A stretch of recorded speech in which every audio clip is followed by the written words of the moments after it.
Hello guys, welcome to our channel. आज हम class 11th के बायोलॉजी का chapter number 14 breathing and exchange of gases पढ़ने जा रहे हैं। तो अब इस चैप्टर के अंदर क्या करेंगे, हम breathing and exchange of gases के नोट्स लिख कर उसे समझेंगे और लास्ट में आपको एक वीडियो मिलेगा जिसमें हम एनसीईआरटी को रीड करेंगे फटाफट से। ठीक है, एनसीईआरटी को रीड करेंगे, वो वाला वीडियो भी देख लेना। ठीक है, यहाँ पे हम स्टार्ट करते हैं breathing and exchange of gases. तो सबसे पहले अगर हम चैप्टर का नाम देखें तो चैप्टर के नाम में ही क्या है, breathing and exchange of gases. तो सबसे पहले तो हमें ये समझना होगा कि ब्रीथिंग का मतलब क्या होता है। ठीक है, ब्रीथिंग का मतलब क्या होता है। तो अगर आप एनसीईआरटी देखो तो उसके अंदर क्या बोल दिया है, ब्रीथिंग और रेस्पिरेशन दोनों एक ही चीज होती है। लेकिन अगर पता होगा तो पता होगा कि जो रेस्पिरेशन होती है वो ब्रीथिंग से अलग होती है। ब्रीथिंग क्या होती है, हमने सांस ली और सांस छोड़ दी। ठीक है, सांस लो और सांस छोड़ दो, वो क्या होती है, हमारी ब्रीथिंग होती है। वेयर इज रेस्पिरेशन क्या होती है, जो हमने सांस लेके ऑक्सीजन डाली अपने सेल्स के अंदर, जो हमने सांस ली तो हमने क्या लिया, सांस के साथ ऑक्सीजन लिया, वो ऑक्सीजन हमारे सेल्स के पास जाएगा और सेल के पास जाने के बाद उधर पे जो भी हमारे खाने का कंपोनेंट है जैसे कि ग्लूकोज, ठीक है, ग्लूकोज से रिएक्ट करके CO2 बनाएगा, H2O बनाएगा और एनर्जी बनाएगा। ठीक है, और जो हमारा CO2 निकलेगा वो हार्मफुल सब्सटेंस है तो उसको रिमूव करना पड़ेगा, जो कि हम सांस छोड़ेंगे तब रिमूव हो जाएगी। ठीक है, लेकिन ये जो प्रोसेस थी कि ऑक्सीजन हमारे सेल्स तक गया और हमें ATP मिली, एनर्जी मिली, तो उसको क्या कहते हैं, रेस्पिरेशन। ठीक है, अगर ब्रीथिंग देखें तो वो एक फिजिकल प्रोसेस है जिसमें हम सिर्फ सांस ले रहे हैं, सांस छोड़ रहे हैं। लेकिन अगर हम रेस्पिरेशन को देखें तो रेस्पिरेशन एक बायोकेमिकल प्रोसेस है। ठीक है, तो देखते हैं, लिखते हैं सबसे पहले हमारी ब्रीथिंग क्या है। Breathing is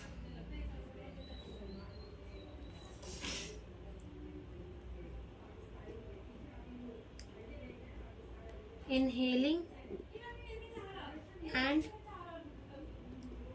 exhaling of gas। ठीक है, ब्रीथिंग क्या है, inhaling and exhaling of the gas. Inhale का मतलब सांस लेना और एक्सहेल का मतलब सांस छोड़ना। ठीक है, तो वो क्या होती है, हमारी ब्रीथिंग होती है। वेरएज अगर हम बात करें रेस्पिरेशन की, तो रेस्पिरेशन क्या है हमारा, लिखते हैं यहाँ पर, respiration is a biochemical process. Respiration क्या है, बायोकेमिकल प्रोसेस है, biochemical process in which oxygen is used for energy production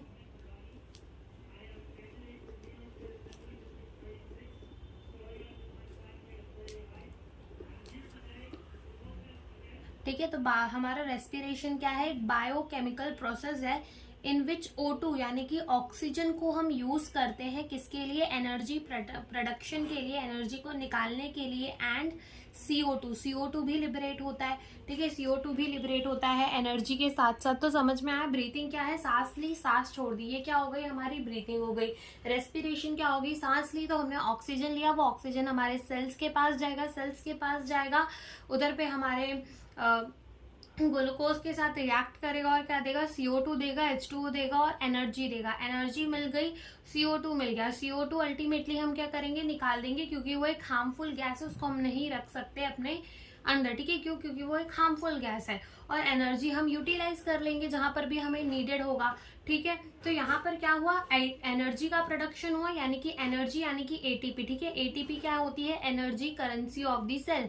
ठीक है, तो ATP भी मिलेगी हमें और क्या मिलेगा, हमें CO2 भी मिलेगा। तो इस प्रोसेस को क्या कह देंगे, रेस्पिरेशन कह देंगे।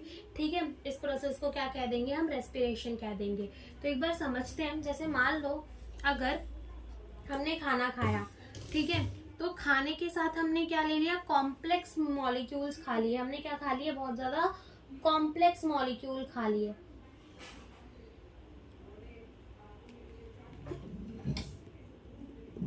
कॉम्प्लेक्स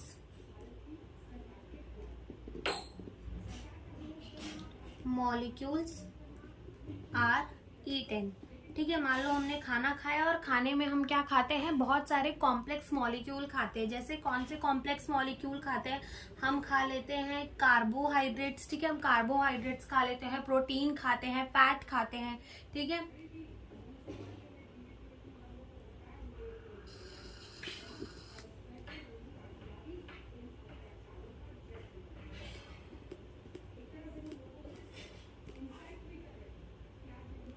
कार्बोहाइड्रेट्स,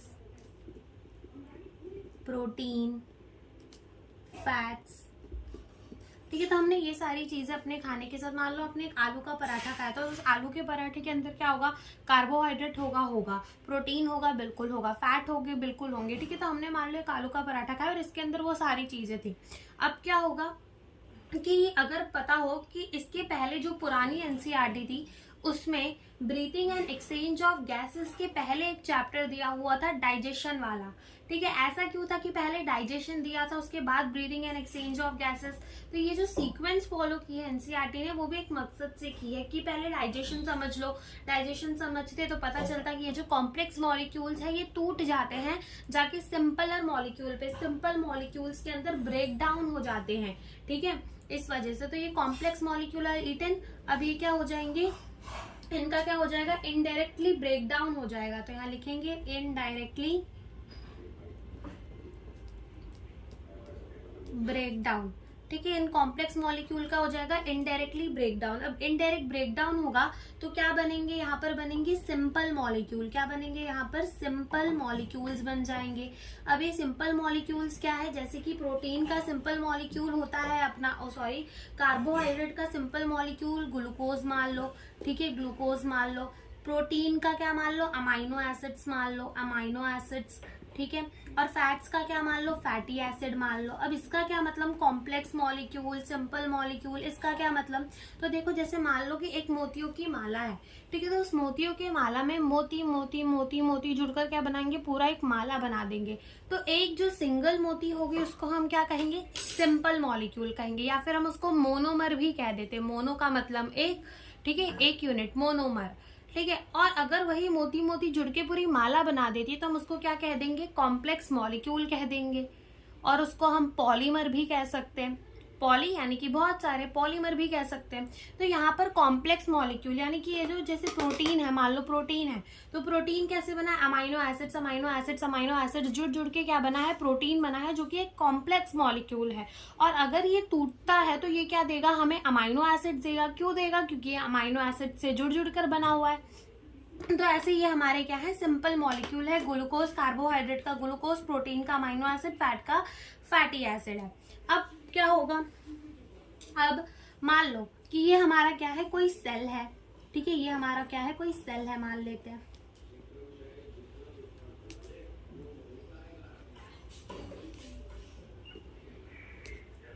ठीक है, मान लिया ये क्या है, हमारा एक सेल है। ठीक है, ये हमारा क्या है, एक सेल है। अब क्या होगा कि ये जो ग्लूकोज है, ठीक है, ग्लूकोज जो है जिसको हम और क्या लिख सकते हैं, C6H12O6 लिख सकते हैं, बिल्कुल लिख सकते हैं। अब हमने सांस ली तो हमने क्या लिया, ऑक्सीजन लिया। तो हमने ये ग्लूकोज को किसके साथ रिएक्ट करवा दिया, ऑक्सीजन के साथ रिएक्ट करवा दिया। और जब ये ऑक्सीजन के साथ रिएक्ट किया तो ये हमें क्या देगा, CO2 देता है, H2O देगा, और क्या दे देगा, एनर्जी दे देगा, यानी कि ATP दे देगा। ठीक है, क्या दे देगा, ATP दे देगा। अब ये जो CO2 बना, इसको रिमूव आउट करते हैं कैसे, एक्सहेलेशन, एक्सहेल करके। ठीक है, एक्सहेल करके, एक्सपायर करके हम इसको निकाल देते हैं। O2 तो रिएक्ट कर गया सेल के अंदर। तो ये जो प्रोसेस थी ATP बनने की, इसी प्रोसेस को क्या कहेंगे, रेस्पिरेशन। तो हमने क्या बोला कि पहले हमने कॉम्प्लेक्स मॉलिक्यूल खाए, जैसे कि carbohydrate, protein and fats, indirectly उनका ब्रेकडाउन हो गया सिंपल मॉलिक्यूल के अंदर, जैसे कि ग्लूकोज, अमाइनो एसिड्स और फैटी एसिड्स के अंदर। अब ये सिंपल मॉलिक्यूल जो है वो कहाँ गए, हमारे सेल्स के अंदर गए। अब डायरेक्टली ये थोड़ी हमारी एनर्जी, हम ग्लूकोज को एज ए एनर्जी थोड़ी यूज कर सकते हैं, तो हमें इसको एनर्जी के अंदर कन्वर्ट करना पड़ेगा।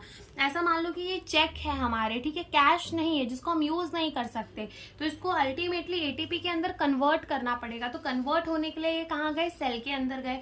सेल के अंदर ये रिएक्ट कर गए, और हमें हमारी एटीपी मिल गई। तो ये जो प्रोसेस थी ना, हम इसी को क्या कह सकते हैं, रेस्पिरेशन कह सकते हैं। इसी को क्या कह सकते हैं, रेस्पिरेशन। तो यहाँ पे ऐसे दिखा दो कि हम इसको क्या कह सकते हैं, और रेस्पिरेशन भी कह सकते हैं। ठीक है, इसको हम क्या कह सकते हैं, और रेस्पिरेशन भी कह सकते हैं। तो अगर हम देखें हमारे एनसीईआरटी का जो पैराग्राफ दिया हुआ है, उसके अंदर हमें यही दिया हुआ है। इंट्रोडक्शन के पैराग्राफ के अंदर एक बार आप लोग भी देखो, मैं रीड करती हूँ। लिखा है, as you have read earlier, अभी हमने नहीं पढ़ा, क्यों, क्योंकि डाइजेशन वाला चैप्टर नहीं है। Oxygen is utilized by the organism to indirectly break down the simple molecule like the glucose, amino acid, fatty acid to derive the energy to perform the various activity।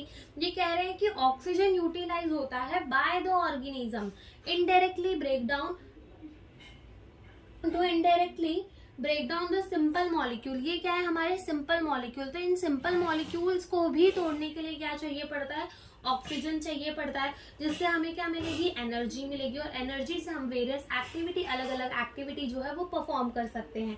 Carbon dioxide which is the harmful is also release during the above catabolic reaction. Catabolic मतलब होता है टूटना। कैटा से याद रखो, कैटा यानी काटा, इसका मतलब क्या होता है कि टूटता है कोई चीज। और एनाबॉलिज्म में क्या होता है, जुड़ती है चीजें।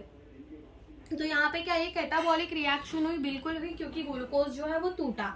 तो इसमें क्या कह रहे हैं कि ये जो कैटाबॉलिक रिएक्शन होती है, उसमें एक हार्मफुल गैस निकलता है, जिसको हार्मफुल कार्बन डाइऑक्साइड निकलता है, जिसको क्या करना पड़ता है, बाहर निकालना पड़ता है। It is therefore evident that the O2 has to be continuously provided to the cell and CO2 produced by the cell have to be release out. इसलिए हमें ये देखना पड़ता है कि O2 जो है वो कंटिन्यूअसली सेल को मिलता रहे, और जो CO2 प्रोड्यूस हो रहा है वो कंटिन्यूअसली निकलता रहे। ठीक है, कंटिन्यूअसली निकलता रहे। This process of exchange of O2 from the atmosphere with CO2 produced by the cell is called the breathing, commonly known as the respiration। NCERT के अंदर ब्रीथिंग को ही रेस्पिरेशन क्या दिया है, लेकिन ब्रीथिंग और रेस्पिरेशन अलग अलग होते हैं।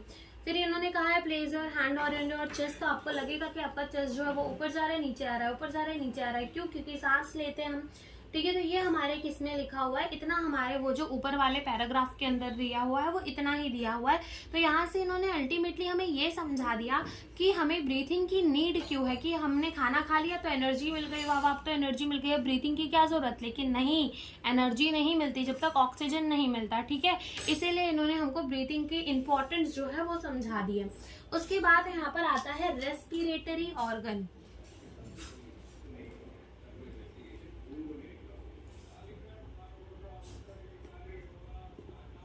Respiratory organs. ठीक है, रेस्पिरेटरी ऑर्गन यानी कि अलग अलग एनिमल जो है वो क्या यूज करते हैं अपने रेस्पिरेशन के लिए, उसी को क्या कहते हैं, रेस्पिरेटरी ऑर्गन्स कहते हैं। ठीक है, तो स्टार्ट करते हैं अपना रेस्पिरेटरी ऑर्गन। तो अगर हम देखें रेस्पिरेटरी ऑर्गन जो है वो डिपेंड करता है, किस पे डिपेंड करता है, पहला तो वो लेवल ऑफ ऑर्गेनाइजेशन में डिपेंड करता है, और दूसरा वो किस पे डिपेंड करता है, हैबिटेट पे डिपेंड करता है। ठीक है, तो ये जो लेवल हमारा जो रेस्पिरेटरी ऑर्गन है, ठीक है, रेस्पिरेटरी ऑर्गन लिख लो, डिपेंड ऑन पहली चीज लेवल ऑफ ऑर्गेनाइजेशन, जिसको हम LO से लिख देंगे, बार बार पूरा नहीं लिखेंगे, लेवल ऑफ ऑर्गेनाइजेशन। और दूसरा वो किस चीज पे डिपेंड करता है, वो डिपेंड करता है हैबिटेट में। तो पहले हमें इन दोनों का मतलब तो पता होना चाहिए कि लेवल ऑफ ऑर्गेनाइजेशन क्या होता है और हैबिटेट क्या होता है।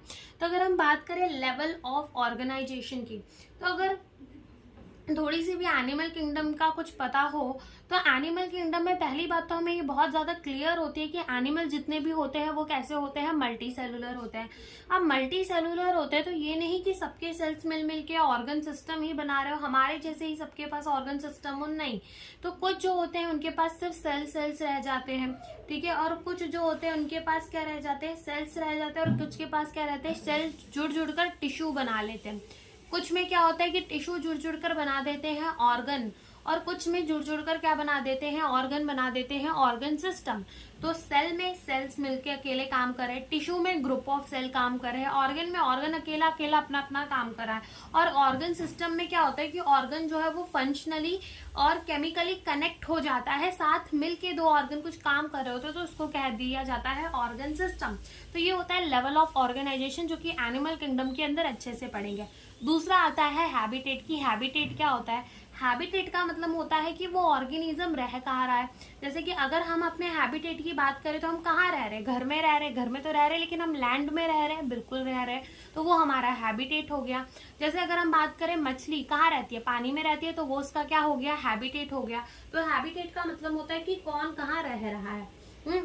तो यहाँ पे लिखते हैं कि सबसे पहला हम देख रहे हैं on the basis of the level of organisation. तो सबसे पहला आता है सेलुलर लेवल ऑफ ऑर्गेनाइजेशन।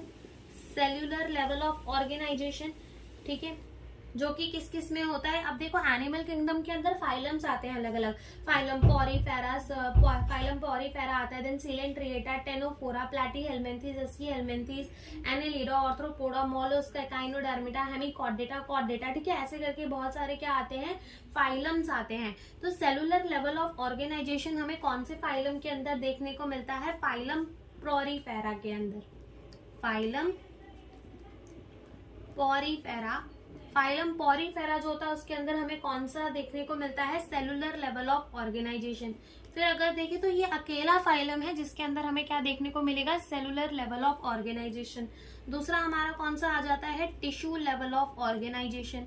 तो ये जो टिश्यू लेवल ऑफ ऑर्गेनाइजेशन है वो हमें फाइलम सिलेंट्रिएटा, बार बार फाइलम नहीं लिख रहे, समझ जाना कि ये फाइलम का नाम ही है, ठीक है। तो ये होता है फाइलम सिलेंट्रिएटा, ठीक है, फाइलम सिलेंट्रेटा। एंड कौन सा वाला फाइलम, फाइलम टेनोफोरा, टेनोफोरा। फिर उसके बाद हमारा क्या आता है, ऑर्गन लेवल ऑफ ऑर्गेनाइजेशन, ठीक है। ऑर्गन लेवल ऑफ ऑर्गेनाइजेशन हमें किसके अंदर देखने मिलता है, अकेले प्लैटीहेल्मिन्थीज के अंदर देखने को मिलता है।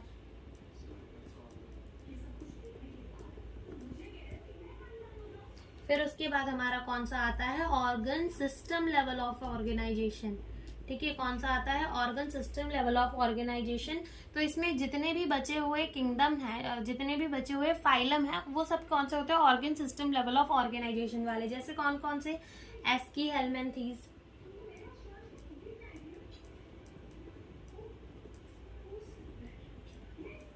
Annelida, Arthropoda, Mollusca, Echinodermata, Hemichordata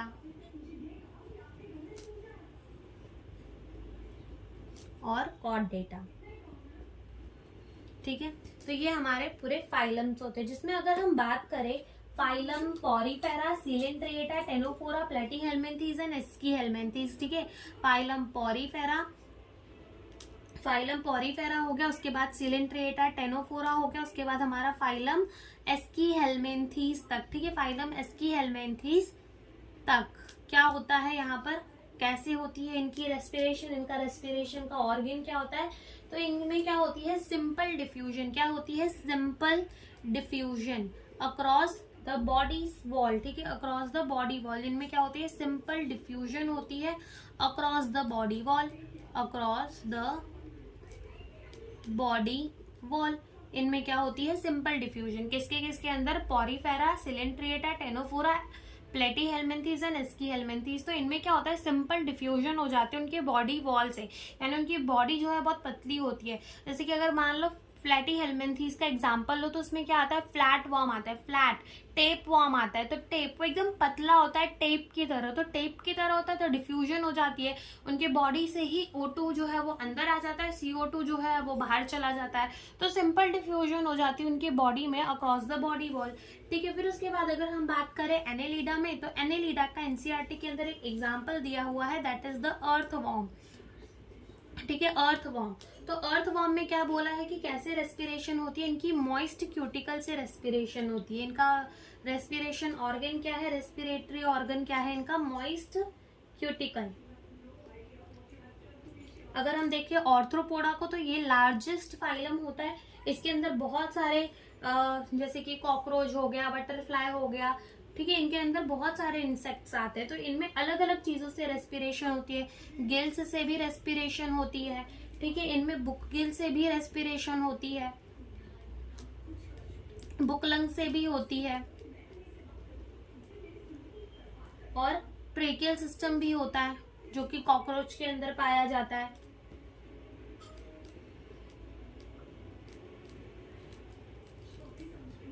ठीक है, फिर आता है मॉलस्क के अंदर। तो मॉलस्क के अंदर क्या यूज होता है? Feather like Gill,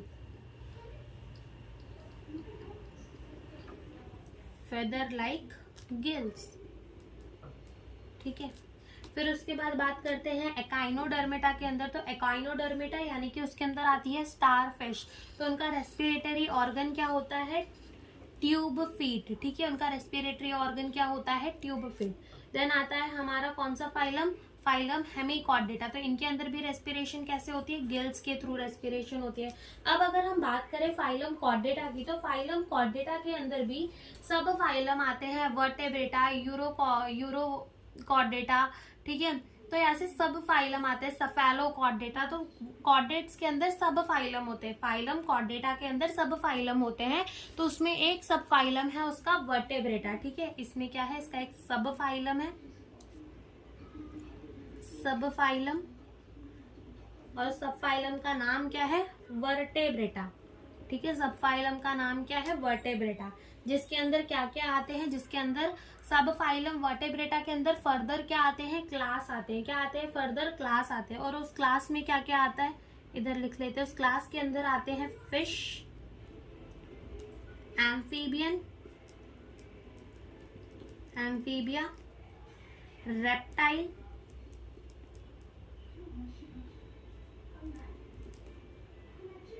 apps and mammal, ठीक है। ये क्या आते हैं? क्लास होते हैं। किस सब फाइलम वर्टेब्रेटा के ये क्या होते हैं? क्लास, सारे क्लास होते हैं। ओके, अगर हम बात करें फिश की, तो ये तो सबसे इजी है। फिश में क्या होता है? Respiratory organ Gill. एम्फीबियन के अंदर क्या होता है? गिल होता है, ठीक है, गिल्स तो होते हैं। साथ में बकल कैविटी, जैसे कि फ्रॉग एक एम्फीबियन है तो वो बकल कैविटी का भी यूज करता है रेस्पिरेशन के लिए, और स्किन के थ्रू भी होता है, ठीक है। तो बक्कल लिखा है यहाँ पर, आप कैविटी समझ लेना, और स्किन, ठीक है, क्योंकि जगह नहीं है, स्किन से भी होता है रेस्पिरेशन। और लंग्स भी यूज कर ही लेता है फ्रॉग, ठीक है। तो इधर पे लिख लो, लंग्स भी यूज कर लेता है। फिर उसके बाद आते हैं रेप्टाइल। और तो रेप्टाइल हो गया, एप्स हो गया, और मैमल हो गया। तो ये तीनों ही लोग क्या यूज करते हैं? लंग्स को यूज करते हैं एज अ रेस्पिरेटरी ऑर्गन, ठीक है। तो ये हो गया हमारा क्लासिफिकेशन। हमने रेस्पिरेटरी ऑर्गन देख लिए सबके। अब ये हमने किसके बेसिस में देखा? Respiratory organ on the basis of the level of organisation. अब सेकेंड बेसिस में देखते हैं on the basis of the habitat, ठीक है, on the basis of the habitat, on the basis of habitat. तो अगर हम हैबिटेट को देखें तो यहाँ पर सिर्फ दो हैबिटेट्स हमें पढ़नी है। कौन कौन सी?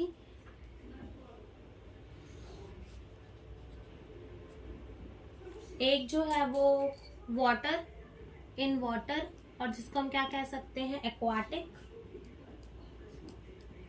और दूसरा किसमें हो जाता है? ऑन लैंड, या फिर जिसे हम कह सकते हैं टेरेस्ट्रियल, ठीक है।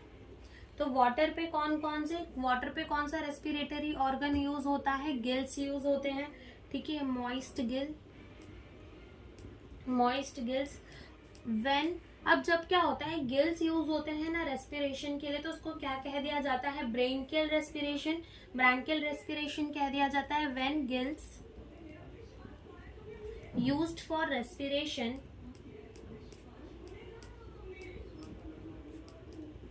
रेस्पिरेशन, तो उसको हम क्या कह देंगे? उसको हम कह देंगे ब्रैंकियल रेस्पिरेशन,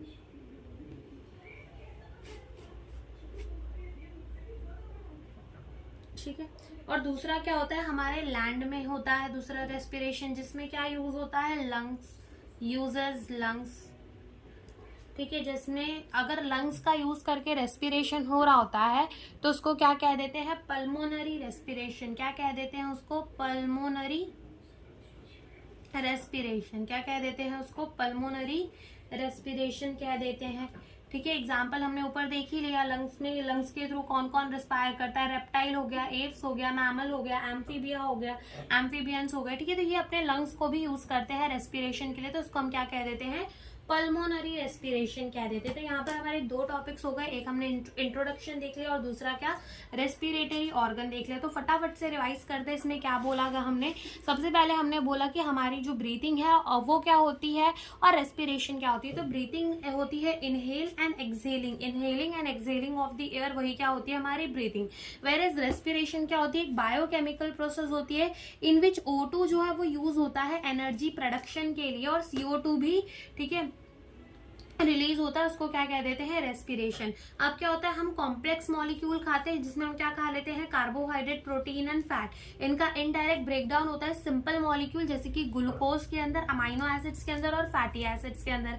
अब ये डायरेक्टली हमें एनर्जी नहीं देते कि हमने खाना खाया एनर्जी आ गया, हमें एनर्जी बनानी पड़ती है, दैट इज ATP बनानी पड़ती है।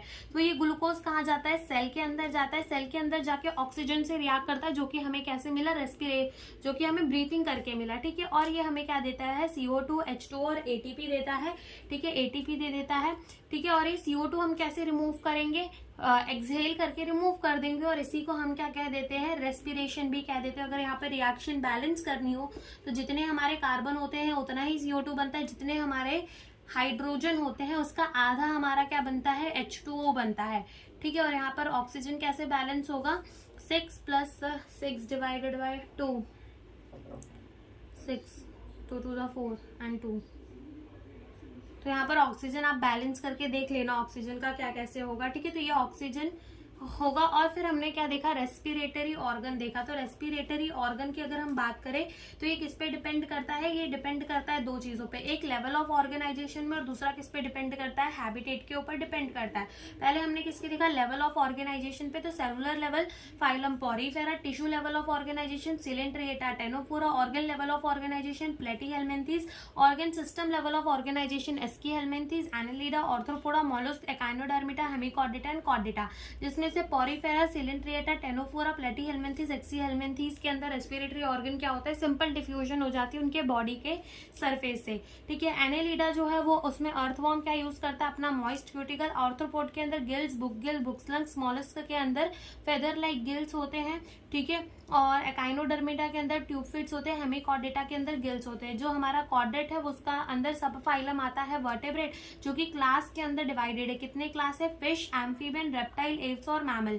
ठीक है, तो जिसमें फिल्स यूज करती है गिल्स को। एम्फीबियन जो है वो गिल्स के थ्रू रेस्पायर करते हैं, लंग्स के बकल कैविटी के थ्रू और स्किन के थ्रू। ठीक है, जिसमें से रेप्टाइल, एप्स और मैमल लंग्स को यूज करते हैं on the basis of the habitat, कि उसकी हैबिटेट क्या है उस बेसिस में। अगर हम देखें रेस्पिरेशन ऑर्गन, तो जो एक्वाटिक, जो पानी में रहते हैं वो गिल्स को यूज करते हैं, और जब गिल्स के थ्रू रेस्पिरेशन होती है तो उसको क्या कह दिया जाता है, branchial respiration. Whereas on land जब वो होते हैं तो वो किसको यूज करते हैं, लंग्स को, और लंग्स के थ्रू जो रेस्पिरेशन होते हैं उसको क्या कह दिया जाता है, पल्मोनरी रेस्पिरेशन। तो एक बार एनसीईआरटी को भी रीड करते हैं। Mechanism of the breathing vary among the different group of the animal depending mainly on their habitat and level of organisation. जो मैकेनिज्म है ब्रीथिंग की वो वेरी करती है, अलग अलग होती है, डिपेंडिंग, किस पे डिपेंड करती है कि हमारा एनिमल का ग्रुप कौन सा है और उसका हैबिटेट कौन सा है, उसकी लेवल ऑफ ऑर्गेनाइजेशन कौन सी है। Lower invertebrate like the sponges, Coelenterata, flatworm कैसे करते हैं एक्सचेंज O2 CO2 का, by the simple diffusion over the entire body surface. Earthworm जो है वो अपने मॉइस्ट क्यूटिकल को यूज करता है, और इंसेक्ट के पास नेटवर्क ऑफ द ट्यूब होता है जिसको क्या कहते हैं, ट्रेकियल सिस्टम कहते हैं, ट्रेकियल ट्यूब्स कहते हैं, to transport the atmospheric air within the body. अब इंसेक्ट कौन से वाले फाइलम के अंदर आ जाता है, फाइलम ऑर्थ्रोपोडा के अंदर। ठीक है, फिर उसके बाद क्या लिखा है कि स्पेशल वैस्कुलराइज स्ट्रक्चर जिसको क्या कहते हैं, गिल्स, और गिल्स के थ्रू जो रेस्पिरेशन होती है branchial respiration are use by most aquatic arthropod, aquatic arthropod यूज करते हैं और मॉलस्क यूज करते हैं। वेरस वैस्कुलराइज बैग जिसको क्या कहते हैं, लंग्स, और लंग के थ्रू जो रेस्पिरेशन है उसको क्या कहते हैं, pulmonary respiration are use by the terrestrial form for the exchange of gases. Among vertebrate, vertebrates में भी फिश जो है वो गिल्स को यूज करते हैं, whereas amphibian, reptile, birds and mammal lungs के थ्रू रिस्पायर करते हैं, और एम्फीबियन जैसे कि फ्रॉग रिस्पायर कर सकता है अपने मॉइस्ट स्किन से, और जब उसके स्किन के थ्रू रेस्पिरेशन होती है ना, उसको क्या आ जाता है क्यूटेनियस रेस्पिरेशन, और जब उसके लंग्स के थ्रू रेस्पिरेशन होती है तो पल्मोनरी रेस्पिरेशन, और जब उसके बकल कैविटी के थ्रू रेस्पिरेशन होती है तो उसको कहते हैं बक्कोफेरेंजियल रेस्पिरेशन भी कहते हैं। तो यहाँ पर हमारा आज का लेक्चर हम खत्म करते हैं, और नेक्स्ट लेक्चर में हम क्या स्टार्ट करेंगे, ह्यूमन रेस्पिरेटरी सिस्टम, जिसमें हम पूरा देख देंगे। उसके बाद वाले में हम देखेंगे mechanism of breathing and so on. ठीक है, so thank you for watching the video.